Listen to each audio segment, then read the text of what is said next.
Hello and welcome to The Silent Cities. I am your host Alistair, and today we're looking at the archives, and we have a very special guest, Michael Greet, who's the Acting Chief Archivist. So welcome, Michael. Thank you very much. So let's begin. What are the archives?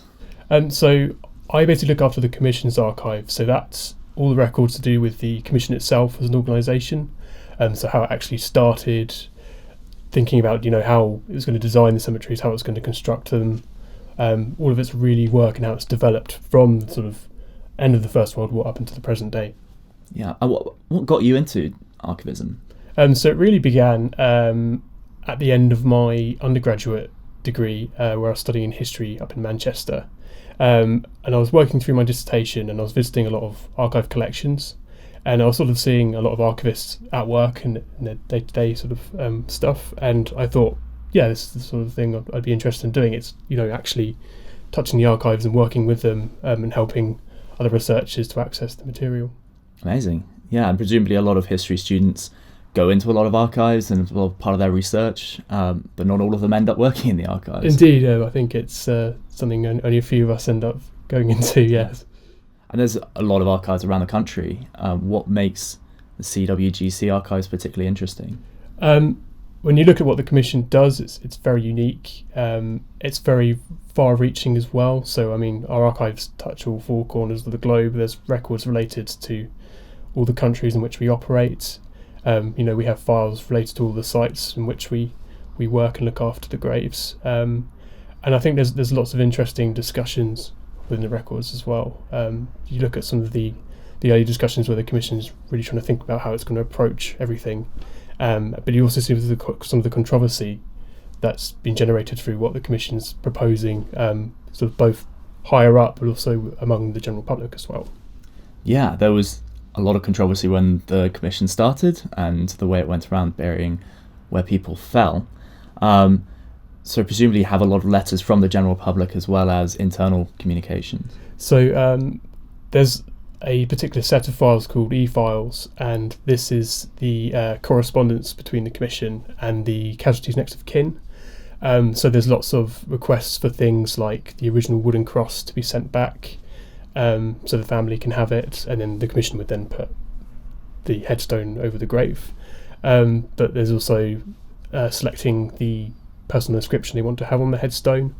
Earlier on as well, there's people trying to find their loved ones. They've not received official confirmation about where their burial place is, so they're still writing to the DGRE and trying to find out where their loved one actually is. So in your position, you can trace those stories back and get a full picture of what was going on. Yes, definitely. And I think one of the most interesting e-files I've come across is the case of Second Lieutenant Hayter. So he was killed in the Spring Offensive in 1918. And his father, who was in the Australian Army, was trying desperately to find his son's grave. So, just in summary, the Germans had overrun Second Lieutenant Hayter's position, so he was in the artillery, and so they'd not been able to properly bury him, as I understand it. So the father was writing to the Commission, basically trying to find any information that he could. He himself was going out to France and the Western Front and looking for the grave. And he was having no luck, and it was from one particular trip where he returned home and he found a parcel, and the parcel was from a German soldier who'd been involved in the skirmish in which his son had been killed, and he was basically returning Second Lieutenant Hayter's possessions to his family, but he'd also produced a map, a really just rough sketch map showing the location of where the grave was. So with this newfound knowledge, the father went back out, and again he was trying to find the grave and he just couldn't find it. And there was a local French countess who sort of became aware of his plight and actually offered him some land on which he could build a memorial to his son. So if they couldn't find the grave, then there would just be something to commemorate him. And the really amazing part is, as they were digging the foundations, they came across a body, and the father was there during this process. So they uncovered the body, and they're actually able to identify it as the Second Lieutenant Hayter through the gold fillings and the uniform they found. So it's a really, really amazing story. Wow, amazing. It's incredible that they found it first place they looked. Yes. Yeah. And I should mention that those e-files there's a collection of them on the website under the archives section, and you can go and read them, and they're all similarly incredible stories. Yes, so we released a first set of about 1,000 e-files online back in 2020. We're still working through cataloguing and digitising those at the moment. We hope to release the next set within the next year or so. But yeah, there's thousands on the website at the moment. You can view freely. Amazing. And people are still doing a similar work. They're still looking for people who are missing out in France and Belgium, and tracing back and doing a lot of groundwork to try and find where these people are buried. And that is looked after at the moment by our Commemorations department. So I wonder if you could touch on how the archives interacts with the other departments, specifically Commemorations, where this work is still ongoing. So I think that can be attributed to the internet and the availability of information now.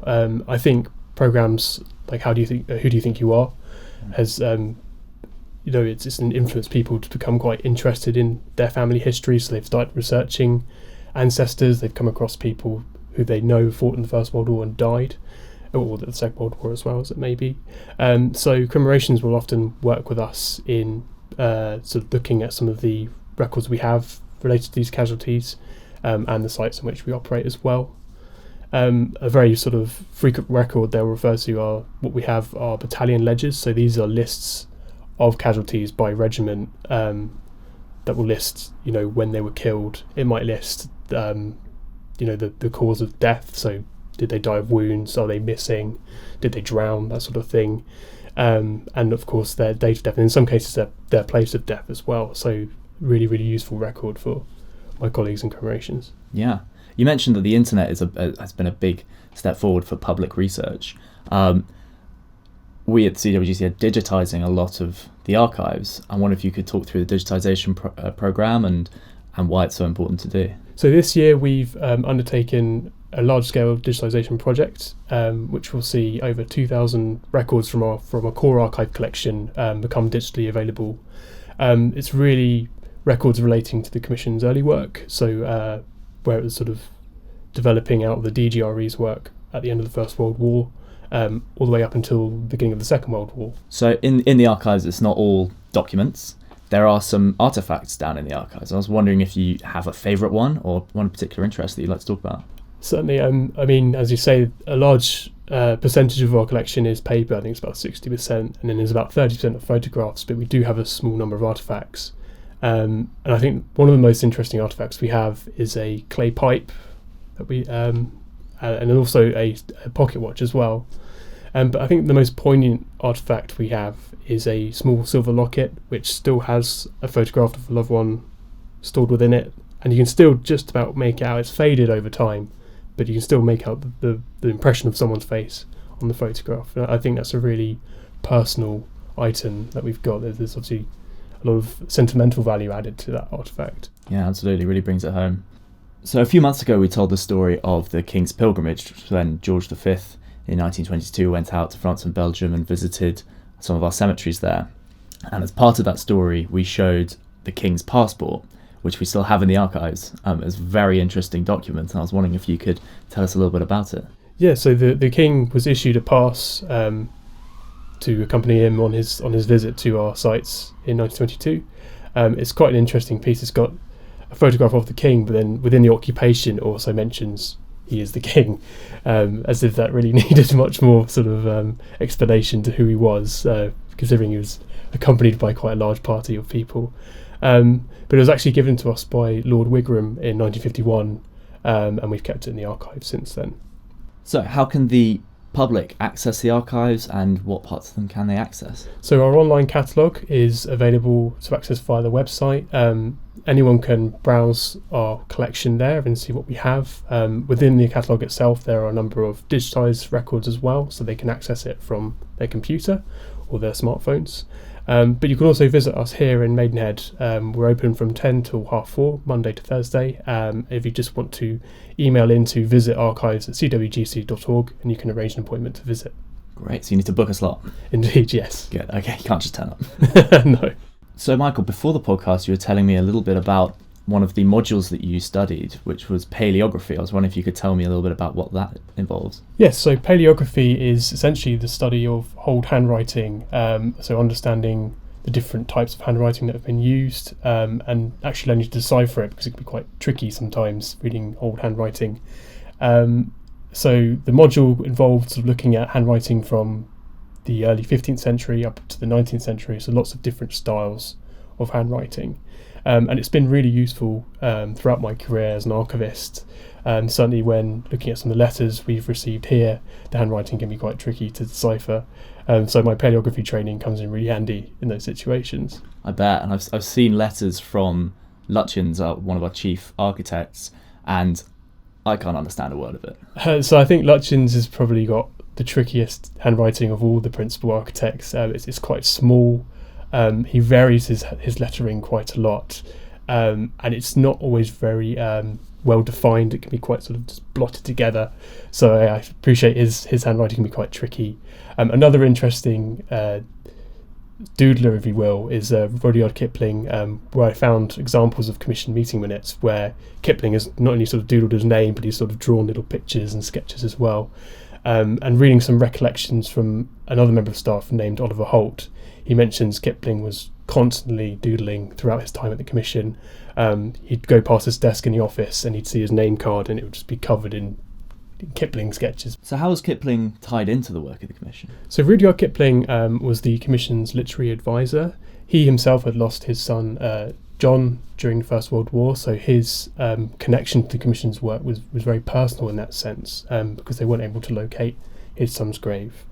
And so he was basically taken on to advise the commission, not only as a commissioner, but he also advised the sort of appearance and wording of a lot of the inscriptions the commission used on its memorials to the missing. He coined the phrase that appears on the Stone of Remembrance, which is "Their name liveth evermore." Well, thank you for that, Michael. I certainly found that really interesting, learning about the CWGC Archives. Thank you for your time. I hope our audience enjoyed that too. If you did, please like and subscribe to our channel, and write a comment if you have a question for Michael, and please join us next time.